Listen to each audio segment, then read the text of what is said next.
Your Excellencies, ladies and gentlemen, please welcome Ambassador Jan Eliasson, Chair of the SIPRI Governing Board.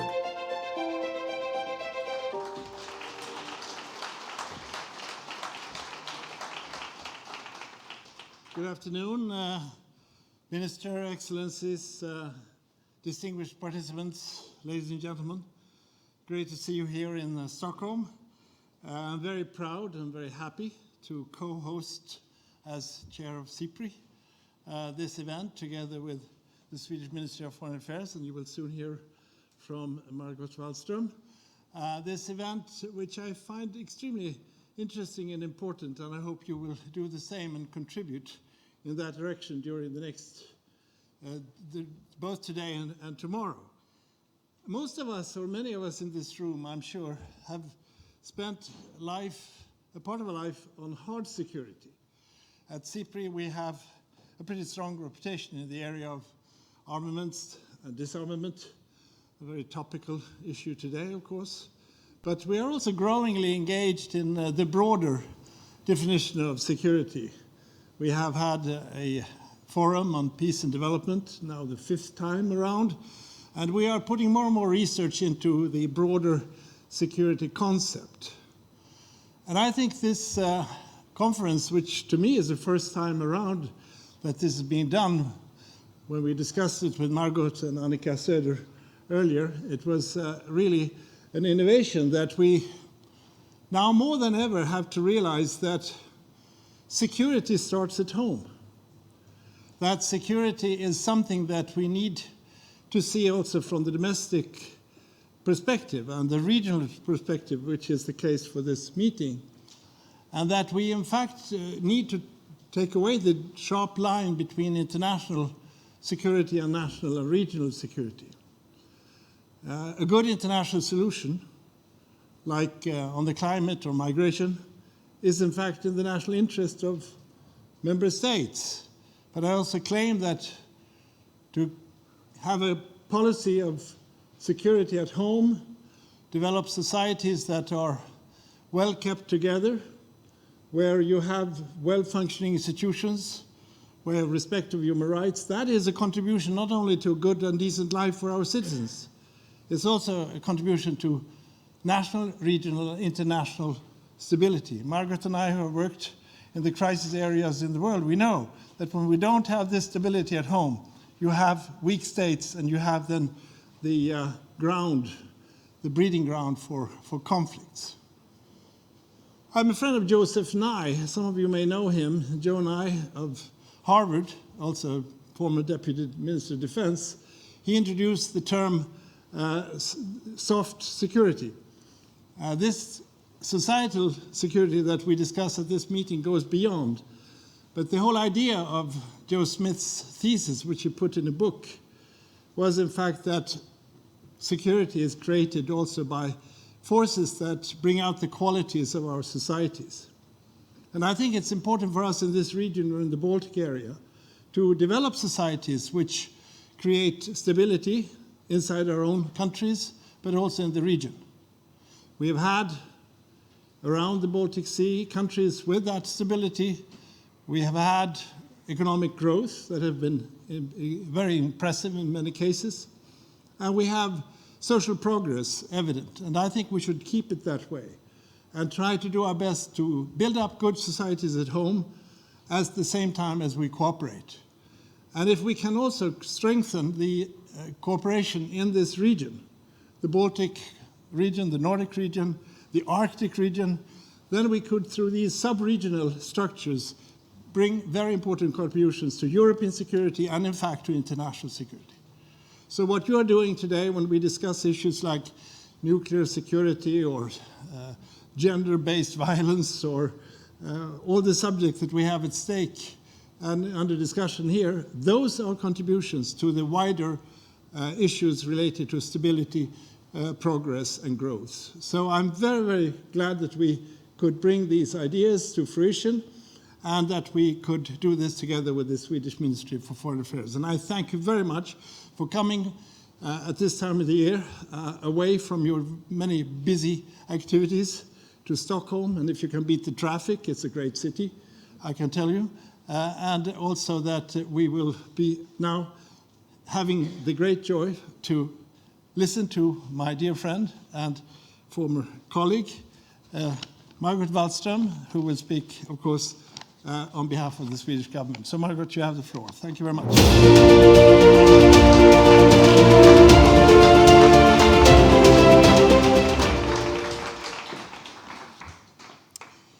Excellencies, dear friends, thank you very much for inviting me. There is a strip of sea that glimmers grey at the sky's end.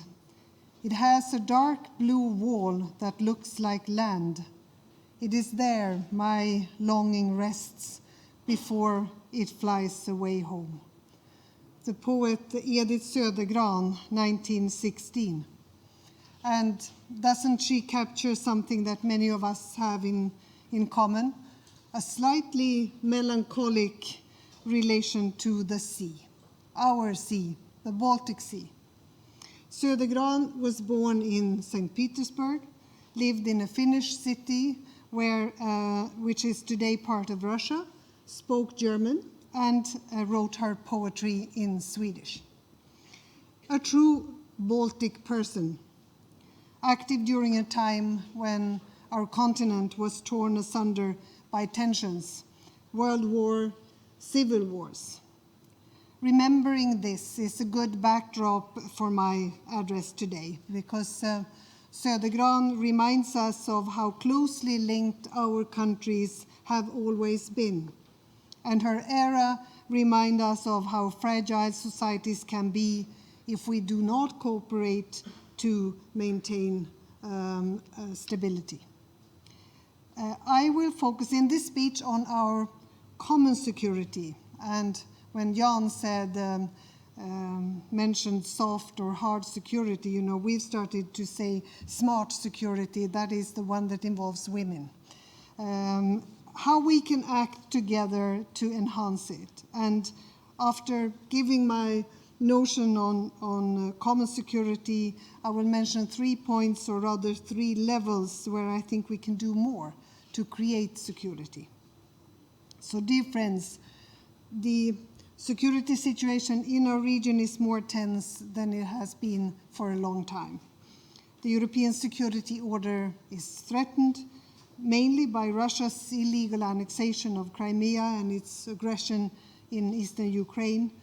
In the Baltic Sea, we are seeing more military exercises and rearmament.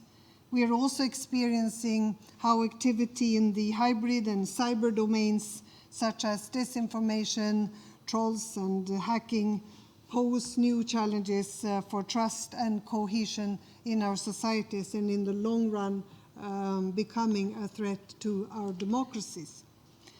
The Swedish response to this new environment is threefold. We are strengthening our national defense, we are deepening our cooperation with others, and with our military non-alignment as point of departure, we carry out an active diplomacy and security policy. The notion of security has many dimensions, and during this conference, the focus will be on the broader aspects of security, about threats and challenges that don't care about borders or national flags. These security threats, be they climate change, epidemics, or the nuclear threat, affect us all, and we need to act together to face them. The response that I want to promote is that of common security, of building security together. And the Baltic Sea region is a good example of cooperation for common security. We have several organizations, we have different formats and structures, including the Council of Baltic Sea States, the Barents Euro-Arctic Council, oh, that was difficult to say, and the Nordic Council, where our countries meet and engage in practical cooperation. And in times of tension, it is even more important that these organizations function as platforms for dialogue and cooperation. So let me then point to these 3 areas where I believe that strengthened cooperation between our countries would be beneficial for our common security. Firstly, it makes sense to start with the individual. The world is, after all, made up of individuals, and peace begins in the minds of people. People-to-people contacts are the first building blocks for common security. When we travel, make friends with people from other countries, learn new languages, and get to know new cultures, we stop looking at others as them. And this kind of understanding between people is a necessary condition for common security. There is already a great deal of people-to-people exchange in our region. Erasmus programs and other opportunities for exchange studies in our different countries. Funds for cultural exchange, sports. Both the CBSS and the Barents Euro-Arctic Council have a clear youth focus, which I support fully, and I think we can do more out of that. And I try to do my share. Whenever I speak to youngsters in Sweden, I say, learn Russian, read Icelandic authors, and so on and so on. But much more can be done. I think that the CBSS and the Barents Euro-Arctic Council should discuss how to promote the movement of young people between the member countries, perhaps even produce an action plan. I think we should all look at how to make higher education even more accessible to young people in other countries around the Baltic Sea. And I often talk about the idea of creating a youth voluntary service, in lacking other better expressions, to give young people an opportunity to work as volunteers to meet different needs in society, such as environmental or social issues. And perhaps this could be done in a Baltic Sea States setting. Secondly, if we zoom out a bit, there is the societal level. And I would argue that the stability of our region is linked to the stability of our societies. And we must give issues such as social inclusion, welfare, equality, gender equality, a place in the discussion about security policy. And when we talk about resilience, isn't an equal society with high trust and low corruption more resilient in the face of any challenge? Don't such stable and secure societies pose less of a threat to other countries? And there is cooperation on social issues, for instance, in the work to fight trafficking and violence against children in the CBSS. I would like to see more. An increased exchange of knowledge and experience, for instance, when it comes to the design of social security systems, the promotion of gender equality, and the integration of new groups and minorities into society. Or more exchanges between researchers on welfare politics and security policy. And then thirdly, or the third level, if you like, the planet. This is where the notion of common security originally belongs. We are destined to live on this planet together. We have no other planet to live on, at least not yet. And once again, we have no choice other than to survive together. So I keep saying in every meeting, I keep telling people that I've now become a grandmother. And if I had known how fun that is, I would have had them first. But it meant one change in my life, definitely, and that is I became even more interested in the future. And of course, no issue will be so important to the future of my grandchildren or for humankind as climate change. And we see the changes already. The melting taiga, the permafrost melting, a threat to all the infrastructure built on permafrost, the melting ice in the Arctic, how our Sami populations are affected by changing weather conditions, The last few weeks in Sweden have broken all weather records, and although it's hard to complain about the Mediterranean climate in Stockholm, I think it leaves us with some kind of bitter aftertaste. Is this an example of the extreme weathers that we will see more of also in the future? Climate change issues are high on our regional agenda. Work is underway in the Barents Euro-Arctic Council to create climate action plans and reduce environmental hotspots. In the Arctic Council, cooperation is underway among researchers, and we've done a lot of work on the environment in the Baltic Sea. We also work together on things like rescue operations and what have you. And these are good examples. But frankly, when it comes to the climate, this fateful issue, we owe it to our children and grandchildren to do all we can to mitigate the changes in temperature and the effects on us. And we can only do this together. Climate change does not know the source, and it will affect all of us. So, dear friends, to make our peoples feel safe and secure is the core task of any government.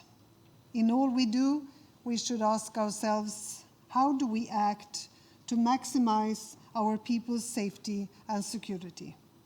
Safety and security, in Swedish, the word trygghet better captures this, reproduce themselves. If my neighbors feel safe and secure, I will be safer. Growing insecurity, on the other hand, creates a downward spiral. And perhaps this is what we are seeing in the world today. Common security is not a zero-sum game. It increases the more we build trust, the more we cooperate, the more safety we build as individuals, as societies, as humankind. And it is as with children or grandchildren, when there is one more, we say that there is also more love. It's not less, you don't have to share it. It grows. And I sincerely hope that this conference will be one step further in achieving this and working for it with all the good ideas and the creativity that will come out from all of you being here. So thank you for coming and thank you for listening.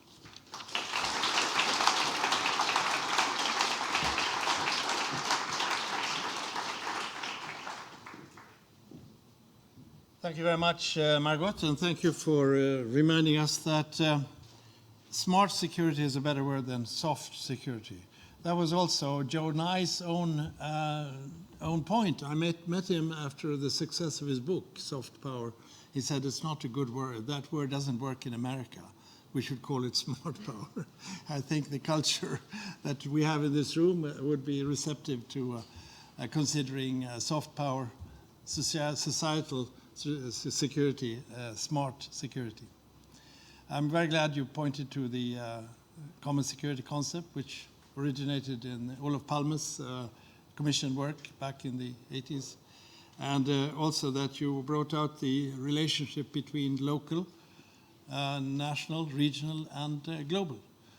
And if we accept that we have a role on each level, and that we in fact have identities on all these levels, then life on this earth could be much easier if we realize that we have this grounding at home, but also that we are part of the Nordic Baltic community, Europe, and the world. So I think I'm very glad you, in your short time, could remind of these very basic issues. And we should, of course, take to heart what you say about youth. We need, many of us in my generation and many of you in your generations, need to connect to young people and make them understand and make them believe in institutions, make them reduce that trust deficit that we undoubtedly have in today's world, and that we need actually to not only work for young people, but also work with young people as much as possible. Thank you very much for these contributions. And now it's my distinct honor and pleasure to invite my director at SIPRI, Dan Smith, the master moderator, we call him, and now he has to prove the point to the first discussion, which is the societal security challenges in the Baltic Sea region, the scope of the problems. Over to you, Dan.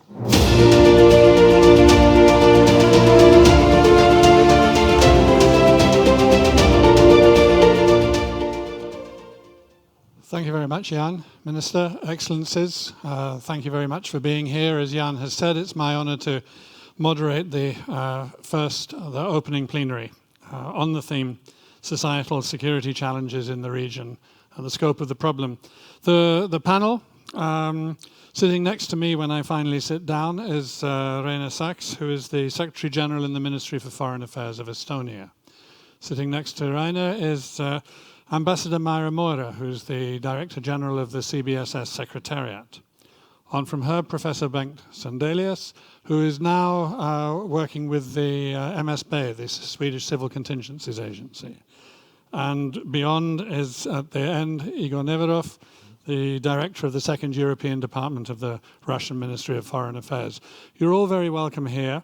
And the way that we're going to do this is through having a conversation rather than having a series of lectures. And so I'm going to start by pitching a question to, if I can start, Myra, with you.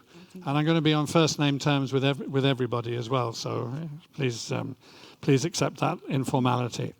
I mean, Margot Wallström has set out a big picture for us. From where you sit in the CBSS Secretariat, what do you see as being the scope of the societal security challenges which we're facing in the region today? Thank you. First of all, I would like to express how happy I am to be able to talk, to be here at this distinguished conference. Thank you for the Ministry of Foreign Affairs and SIPRI for organizing it. But as to security, I think we are lucky because the Baltic Sea region in general is one of the safest regions in the world.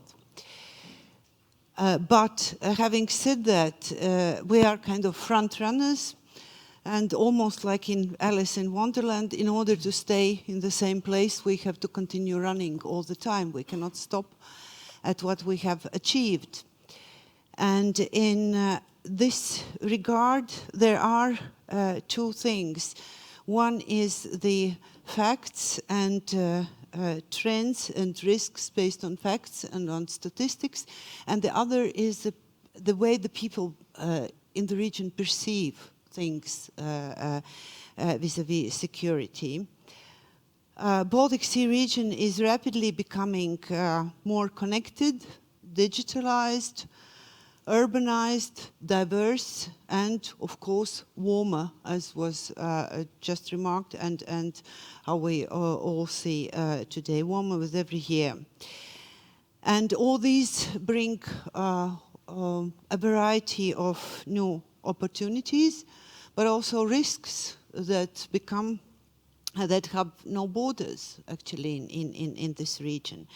Interconnectedness and digitalization, which have undoubtedly very positive impact and advantages, they also bring threats to the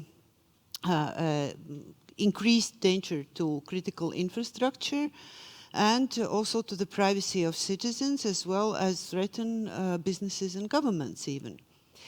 Urbanization demands increased security in measures in cities and towns. The climate is changing, and the global warming poses such threats for our region as heat waves, floods, and storms that, with the effects of which we have to deal. But these were the trends and aspects that based on facts. But perception, I would like to mention the Eurobarometer latest surveys, which show that security has come unusually high on people's agenda lately compared to the previous years, because we have military activities, war going on Europe's doorsteps. We have foreign terrorist fighters returning back from theaters of war to Europe. We have, unfortunately, also in our region, a series of terrorist attacks against in our societies. And so it makes these things, security and in particular terrorism, it is very high on the perception, on the agenda of Europe's concerns. And so the respondents in this survey named terrorism, organized crime and cybercrime as one of the major threats. So, I mean, digital issues, urbanization and climate change, you've picked out as being factual trends. And then the perception of insecurity, fear of terrorism, the generally increased global tensions. I mean, that is very widespread. It's beyond the Eurobarometer as well. What is it, or where is it that the again, from your perspective within the CBSS Secretariat, that the Baltic Sea states can and perhaps do best cooperate at the moment in facing these challenges?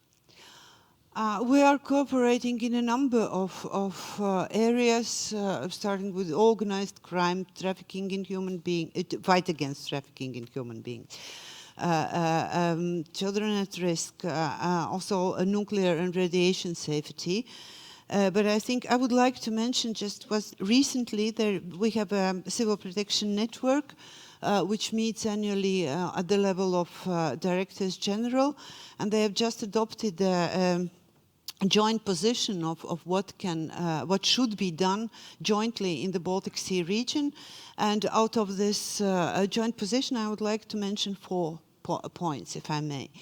First is to build a common societal security culture, because our region is becoming more and more interconnected, but it doesn't mean that the perception, understanding and perception of threats, and also the way we address them is common or more or less uniform. We tend to deal with it. We have not yet mastered how to deal and have a joint preparedness and uniform responses to the threats, who are, after all, very similar in our region. Then it is important to combine national efforts in implementing the UN Sendai Framework for Disaster Risk Reduction. And here I would like to mention a project, Cascade, which will seek to improve urban resilience in cities and towns. And it is to adapt the project's essence is to adapt the risk assessment methodology to the climate change and climate change context, and tailor it to the local needs. And will be used as a training course for within this program. There will be a training course for city officials which are responsible for civil protection. And one more thing is also preparedness. One point that I would like to mention is preparedness for CBRNE, that is chemical, bacteriological, nuclear, radiation, and explosive materials.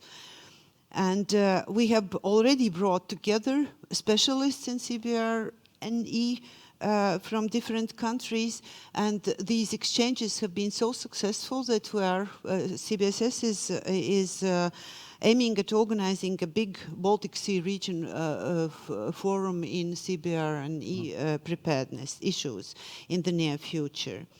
And the last thing last issue that I would like to mention is demand-driven and well-focused, well-tailored training and education.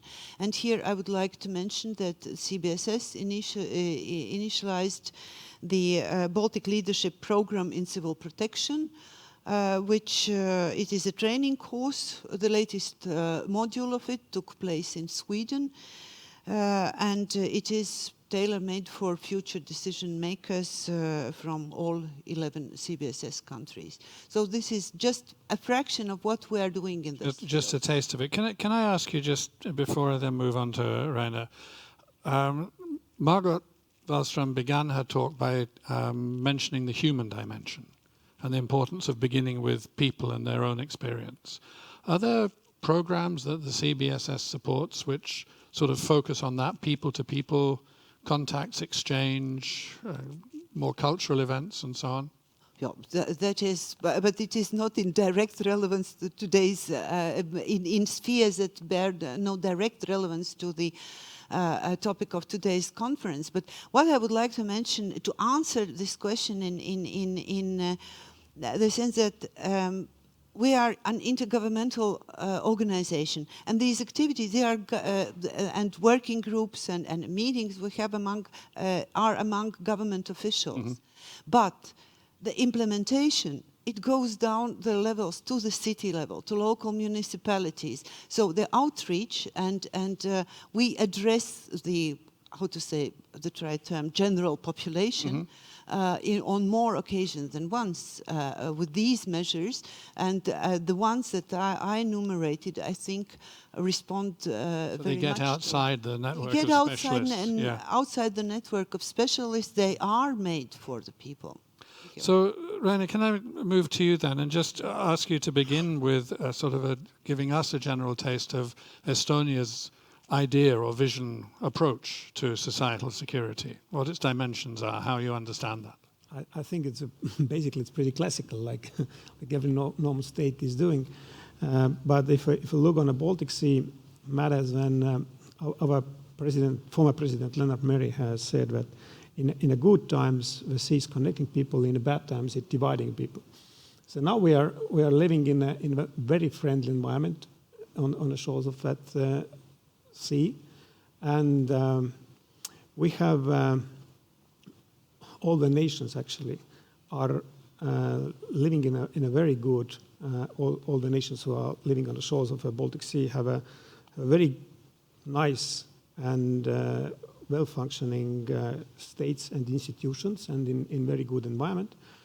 And this is, I think, it's one of the best periods for Baltic Sea. It has been ever, maybe it's comparable in very long time ago. In Hanseatic days, we mm-hmm. could see the same trade, which was no borders, and which was pretty free movement on the sea. Of course, security matters a little bit different in that time if you compare it to the present ones. But I think it's the most important part is that all the nations on the Baltic Sea shores are really controlling the whole situation. That's very good. And we have multilateral structures to talk about the matters which are happening here on the sea, and this is on the good side. And in that case, I think that if we look on social security issues, then the environment security comes pretty much first. Because if we don't have this good living environment and quality of living here in that case, the people will leave. And I think that in that case, we should deal on two directions mostly. One is the pollution itself. And the cooperation is very critical in that case. And I should say that we have achieved such a good progress just mostly thanks to the cooperation with Nordic countries, which started already at the end of the 80s, and the cooperation in the framework of European Union different programs has been very successful as well.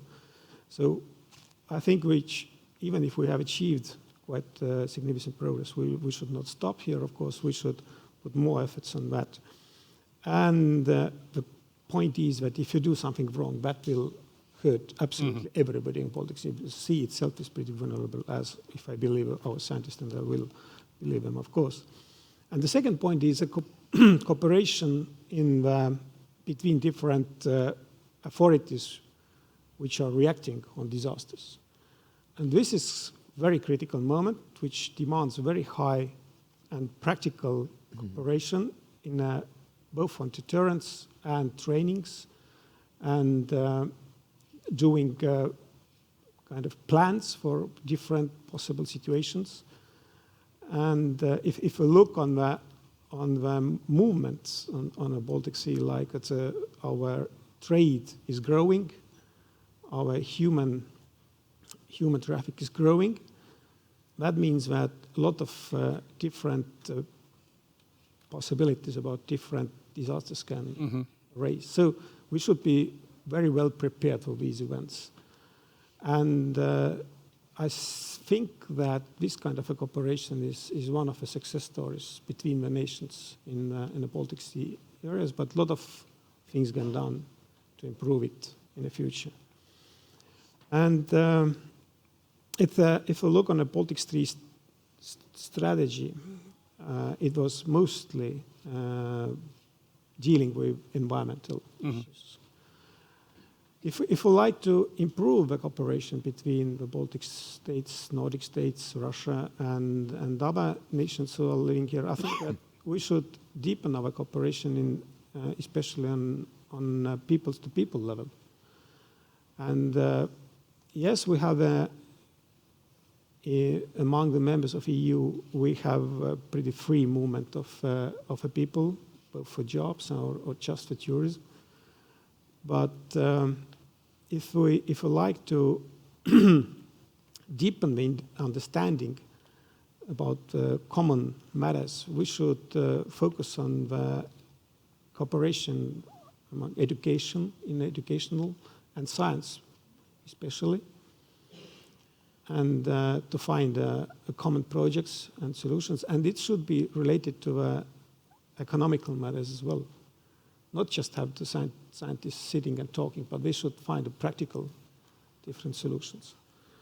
And in a case of growing of exchange, I think the exchange of information is pretty critical.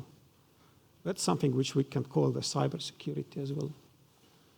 It should be state-authorized operation, not to hurt single persons, individuals, and our governments should take the responsibility about the security in the cybersphere as well in this area. So we have very nice cooperation on bilateral with several countries here. I mean, Estonia has very, very nice cooperation on bilateral, but we still have a lot of talks, but very few practical and multilateral. And you'd see that as being a key challenge if the governments of the region could rise to that. That would be the sort of the next step. It will be on our table anyway. We can't avoid it. It's about the future in all over the world. It's a global matter. It's not just only a regional one. But if we can cooperate in regional level on these matters, that can give a good practices and experience for other nations. Some kind of a model, or kind of a model, because we have very mutual understanding about legal matters, different other things which are necessary to have a nice and valuable cooperation. So, thank you so much. I mean, if I can move on to Banks and Delius now. I mean, as we've already learned, there's a considerable amount of cooperation. There's an institutional infrastructure and architecture that allows the governments of the region to be dealing with some of these problems. There's a component in the EU strategy for the Baltic Sea region, I think called Policy Area Secure. It's about risk reduction against all kinds of threats. Can you just outline that to us? Tell us a bit about it. Certainly. Jan Eliasson opened up the meeting today, reminding us that security begins at home. I agree with that, and I'd like to add a point. No one is home alone. PR Secure deals particularly with the major causes of various risk scenarios that we have in our region throughout Europe. It involves the critical flows that we're all part of. There are different kinds of critical flows crossing our region. There are flows that go across sectors, across national borders, flows of energy, essential goods, finances, information, and people, of course. Most of us think these are good flows. Most leaders, at least in Europe, would like to encourage these flows and facilitate these flows because they brought prosperity and also security.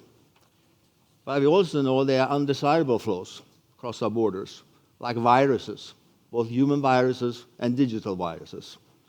Weather conditions that can be extreme, hazardous substance, trafficking, criminality, violent conflicts. So one of the major objectives of PIA Secure as part then of the European Union Baltic Sea Regional Strategy is to examine these flows, to identify the risks, identify the vulnerabilities, and to ensure that we are not caught in what can be referred to as vulnerability traps due to these flows.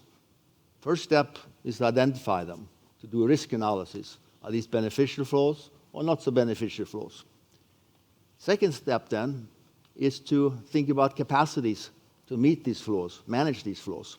So a good part of the work in the PIA Secure deals with the long-term investment in building capacity to meet flows, manage flows, counter flows. Building capacity.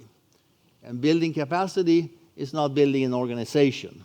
Building capacity has a lot to do with people, knowledge, competency. Long-term investment that people can work together, build institutions in a broad sense, not organizationally only.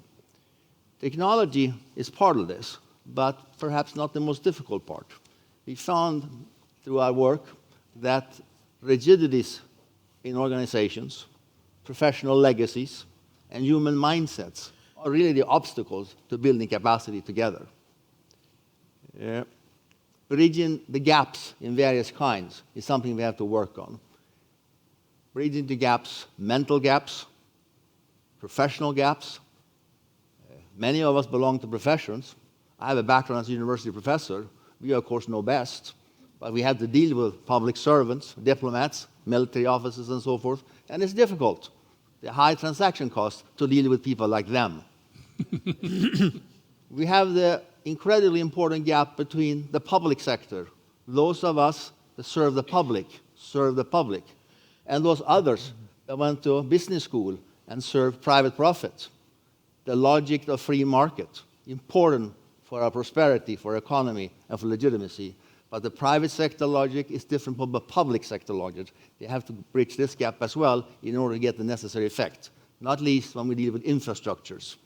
And most of our infrastructures, cross borders, cross sectors, they are truly multinational.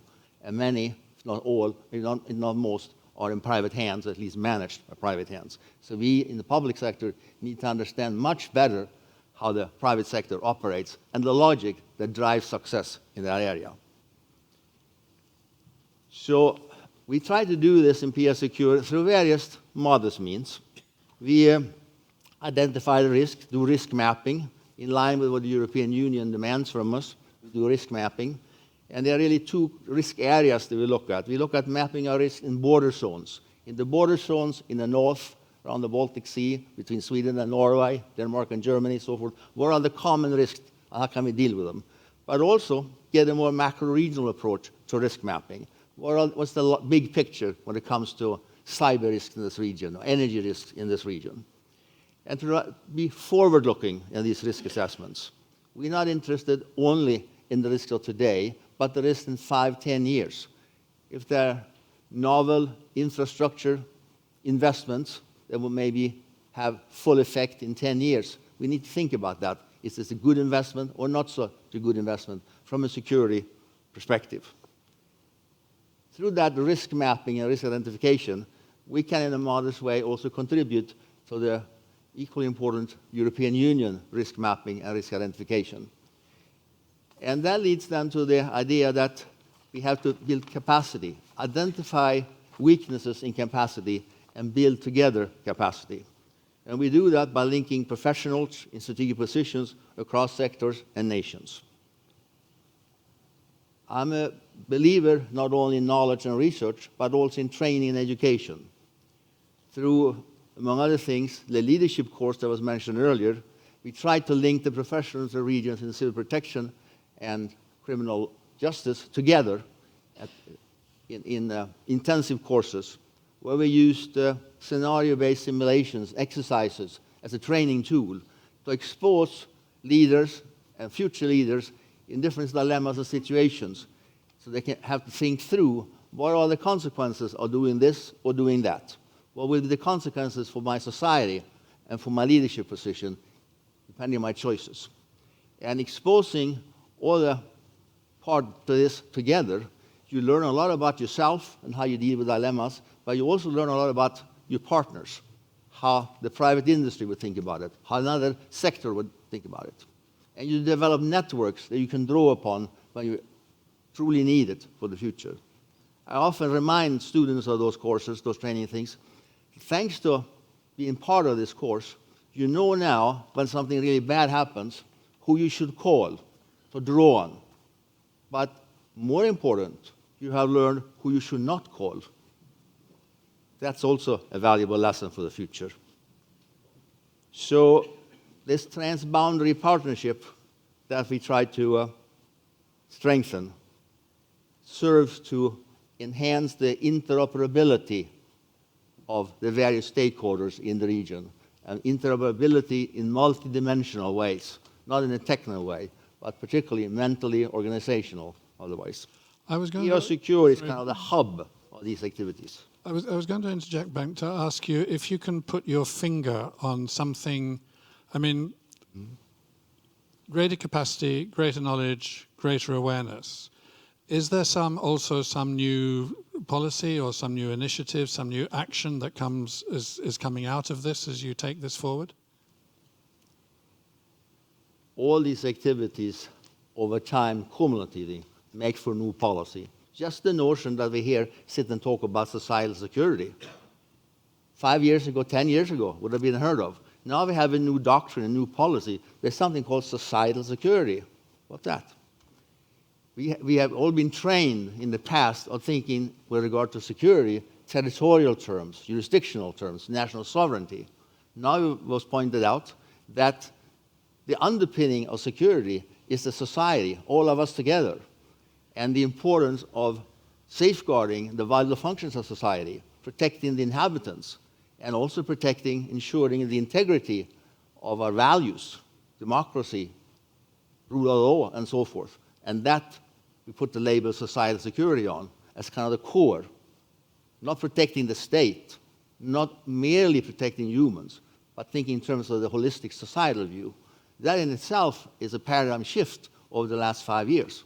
And I'm very pleased, because I worked in this area a number of years, that now the most conservative, most conservative tradition of all government agencies, the foreign ministry, have adopted this as part of the new doctrine. Very pleased to see the fruits of academic labor coming out in such a high-level policy discourse as we hear today. So that's an effect, I think, that we should be happy with. Thanks. Can I just ask, is there a roving mic available? Good, because in a moment after I've asked Igor Neverov to express a point of view on a couple of things, I'm going to ask if there are questions to be had from the audience as well, and then give the panelists a chance to come back on that.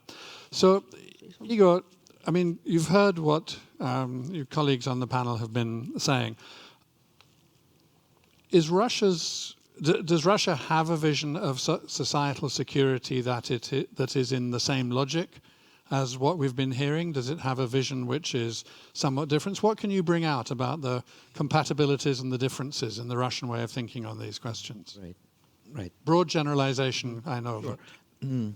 Well, as much as I want to use my few minutes wisely, I'll start by pointing out that many of CBSS member states will throw a very hard challenge to each other. It's going to be tough. It's going to be dramatic. It will happen in Moscow. I'm, of course, speaking about the World Football Cup. Iceland, Denmark, of course, Russia and Sweden, and Poland and Germany, we are all going to be there. So I hope that good sportsmanship wins, but it's going to be tough, as I said. But speaking about CBSS as an organization, of course, we value it very much. It is unique in its nature, in its substance, in its modus operandi, sorry for this word. It is a consensus-based organization, and a model for other organizations as well. But the region is a model region in many respects because we emphasize sustainable development. Environmentally, we are sound. Then there are very high, compared to other regions in the world, societal security standards to which we hold each other. And the civil society is mature. Civil societies are mature. So I would agree with many that our region may be rated among the safest ones. But the challenges to society security are here. And given the broad definition of the concept as we heard today, I mean, there always will be some, and they change, and they evolve and transform. What is Russia's vision? First, I should, as a starting point, I say that Russia categorically does not see any military challenges in the region that will require military solutions. We are safe, they are perceived threats, but indeed this is a region which is safe, and we'll do everything, I mean, collectively, I hope that it will remain that way. But I should mention a few challenges that require our special attention and will require a lot of effort in the future. First is organized crime. It's a hard challenge. But there is this Baltic Sea Task Force on Organized Crime. I mean, any challenge that is evident is already being taken care of in some fashion within the CBSS framework. This is an important challenge. Then we, of course, are very worried about a threat of extremism and terrorism. These illegal activities feed upon each other, and we feel that this aspect of societal security is not sufficiently covered by cooperation so far, even though there is some mechanism, some approaches, like the prosecutors general meet. Last September they met in Kaliningrad. It was one of the items on their agenda.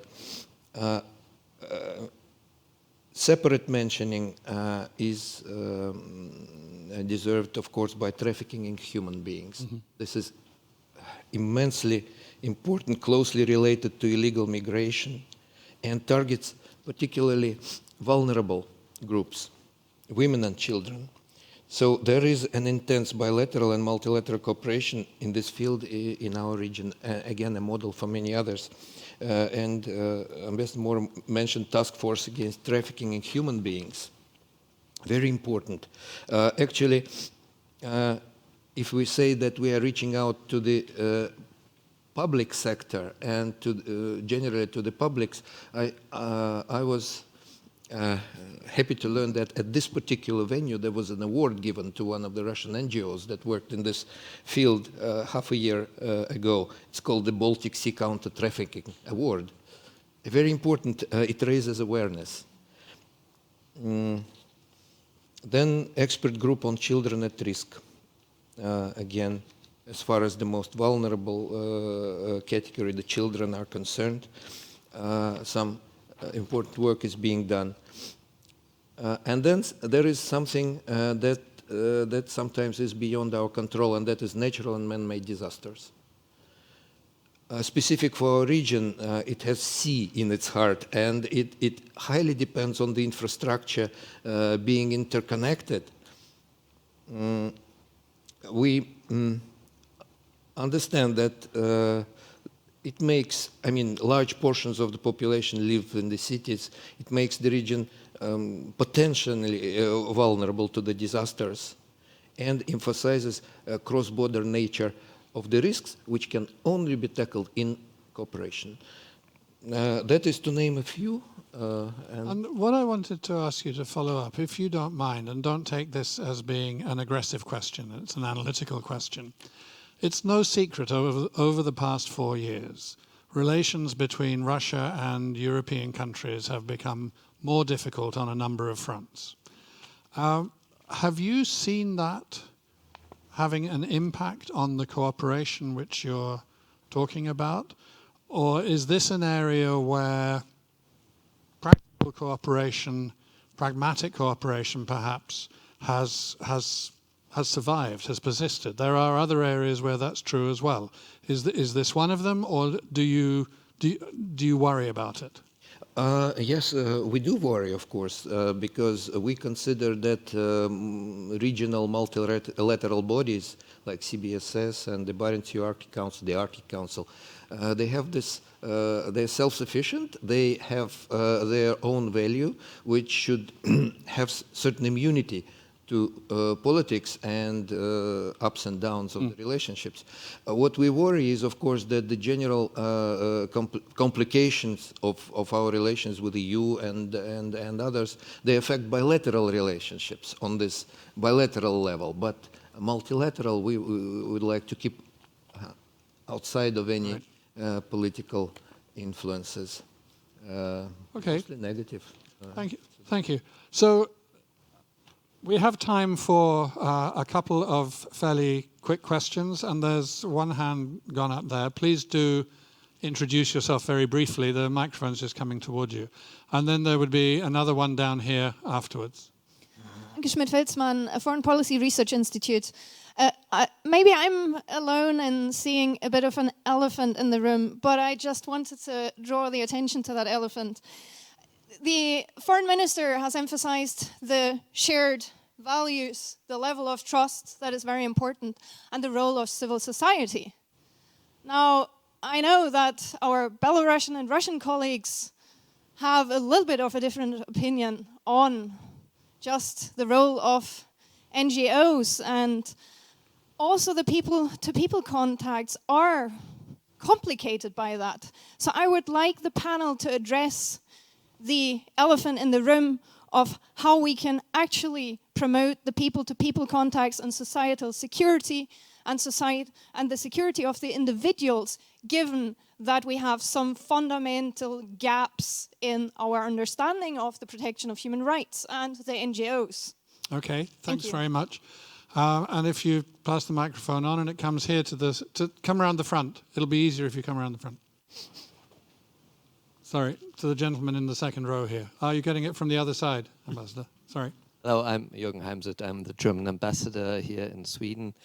And I just wanted also to say that we would very much go along with the 3 points which Minister Wallström made as very much important.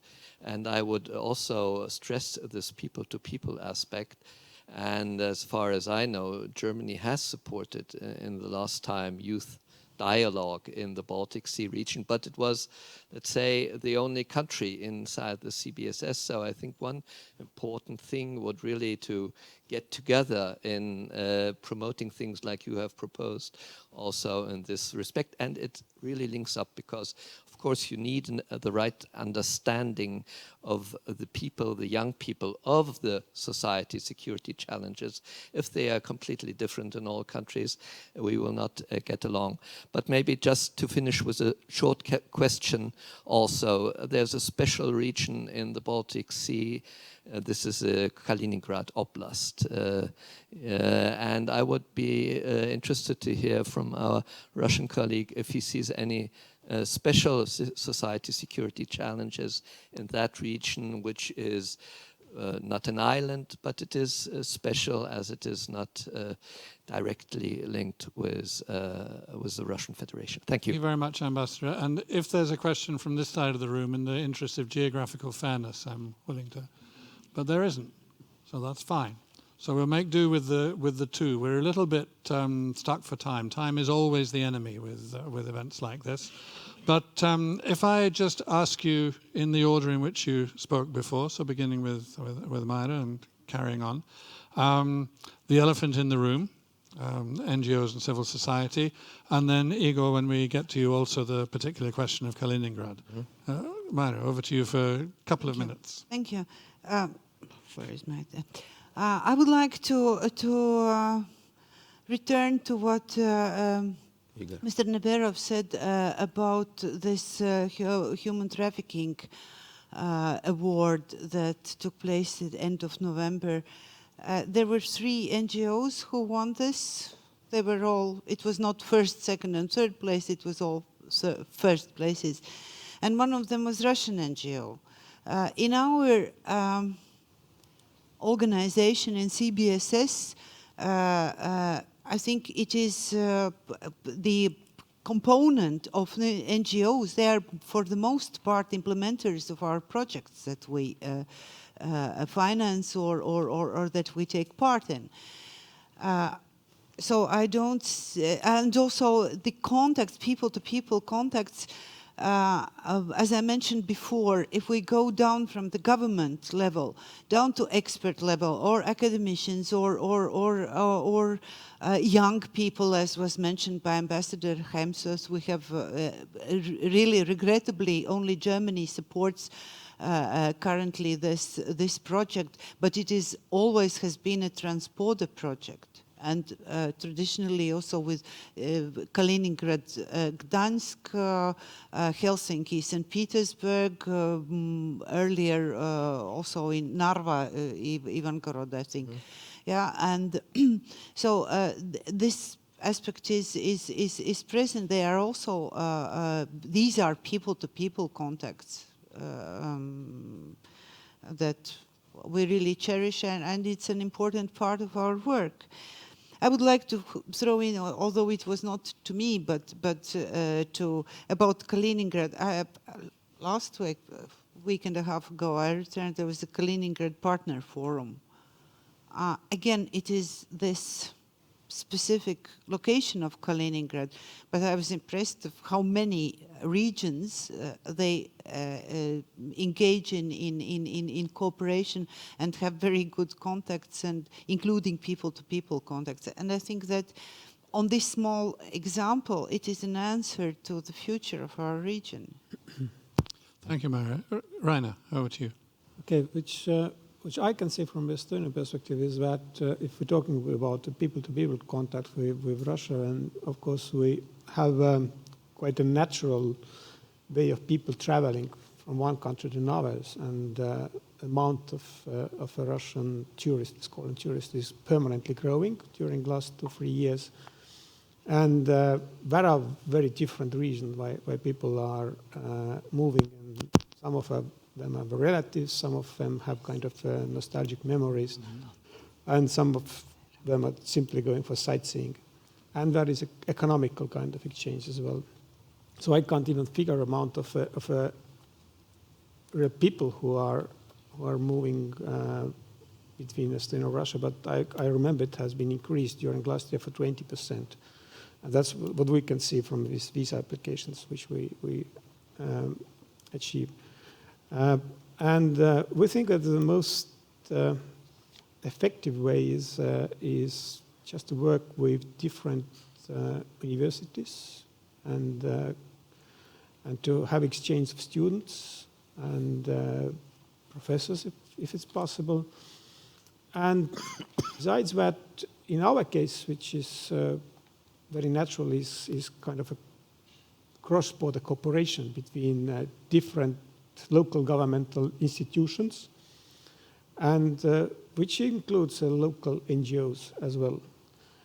Moscow is a little bit too far away for us. Usually we don't have very tight cooperation with Moscow local government. It's more paced on by individuals who know each other.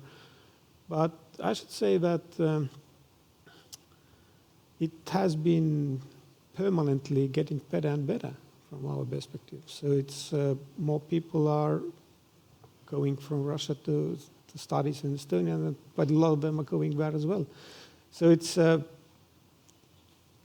we are pretty happy about that. We see that, and in the case of Belarus, I should say that Belarus is has a different position a little bit, because that is a country which is sharing our Eastern Partnership programs, and one branch of that is dealing with social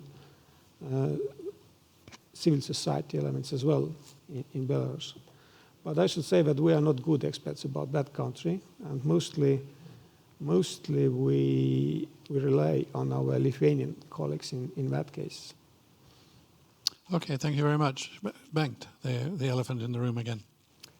Yeah, people-to-people approaches work over the long haul. Research tells us that has effect over the long haul. Remember the Helsinki process. Remember the 70s, remember the 80s. Compare that to what we have today. But you have to take the long view on people-to-people approaches. And the trick there is not to allow those activities to become hostages to power in the short run. That's the risk you run all the time. So you have to balance this out. Yeah. I like to say that our region is whole and free. I like to say that. But I know I can say it is not yet safe and secure. Much more work is required on societal security matters to make it safe and secure for the inhabitants. And it involves both safety measures, greater respect for fundamental values, integrity of elections, not manipulation of infrastructure, and so forth. Lots more needs to be done, particularly on the societal thing. I contributed recently, the Latvian Institute of International Affairs published this book about a year ago on the Baltic Sea region, hard and soft security reconsidered. I contributed a chapter there on so-called soft security. But getting back to the discussion earlier, is it hard security, soft security, or smart security? I would like to say that the issues that we talked about here today is not hard or soft or smart. It's much harder. It's harder to accomplish and harder to sustain. It requires more work, more complex. So-called hard security is fairly easy if you think it. This is much more difficult. It requires a sustained effort. And I'm very happy to be able to contribute to that today. Thank you, Bengt. And Igor? Yes. Well, about the white elephant, I mean, the ghost of white elephant will always be there, seen by somebody. I should mention that, I mean, there are probably 200,000 NGOs in Russia, and only a few are cited as examples of some kind of a government crackdown. They do not define this dynamic public sector. And sometimes I think the whole picture is distorted. And then, of course, CBSS is a government-to-government organization, but it reaches out to NGOs. And I only would wish that there will be more outreach, more success stories emphasized. So with NGO sector and human rights generally, I mean, it's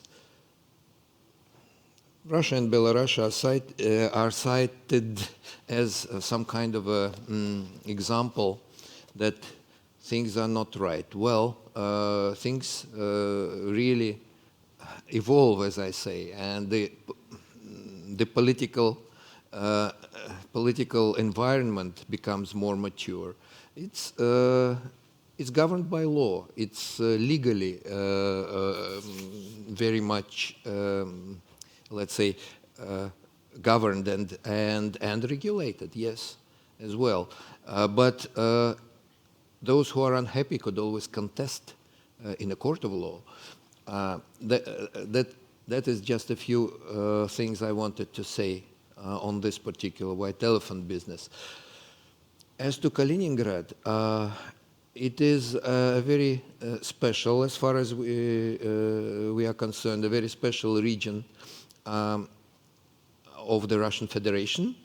It is situated between Poland and Lithuania, and sometimes the political relations with both are sometimes get more complicated than they should be. But the reality is that the border should work. I mean, we regret very much that Poland stopped this cross-border movement. With Lithuania, it never is a factor, because we now count that many fans traveling for football games in Kaliningrad Arena will freely use this simplified transit. But there are visa questions, transit visa questions, which we now look into to make it a very smooth process. Yet societal security challenges for Kaliningrad, I see the same as for other Baltic regions. They are also interested in Kaliningrad in this long-term priorities of that CBSS set, and that is sustainable and prosperous region, as you know, regional identity. Kaliningrad has its regional identity for sure, and safe and secure region. It has a very dynamic government. It has a new governor who is in his 30s, so invite him more, involve him in CBSS and other businesses. They want to be connected. So thank you very much, Igor. I've allowed us to run a few minutes over time. We started a bit late, and because I didn't want to lose the richness of this conversation. I mean, we've covered or gone into quickly the digital dimension, urbanization, environment, pollution, climate change, question of freedoms, of deeper people-to-people contact, information, the flows across the borders, good flows and bad flows, organized crime, natural disasters, trafficking, the risk mapping, and the difference between bilateral and multilateral frameworks. So I think what we have succeeded in doing is setting out and maybe justifying Bengt's point there that actually soft security is quite hard. I have one practical point to give to you, but first of all, I would like to round off this session by inviting you to thank the panelists for such a broad-ranging and interesting conversation.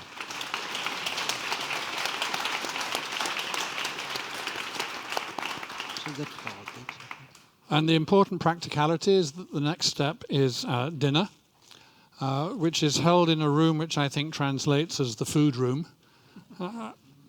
which is upstairs, one floor. And on your way up, as you go towards the stairs, you'll see just on the other side from here of the reception desk, you'll see seating plans. So would you check your name? I think names are in alphabetical order on it. And so look for your name, find the table number that you're seated at, and have a nice meal. See you up there.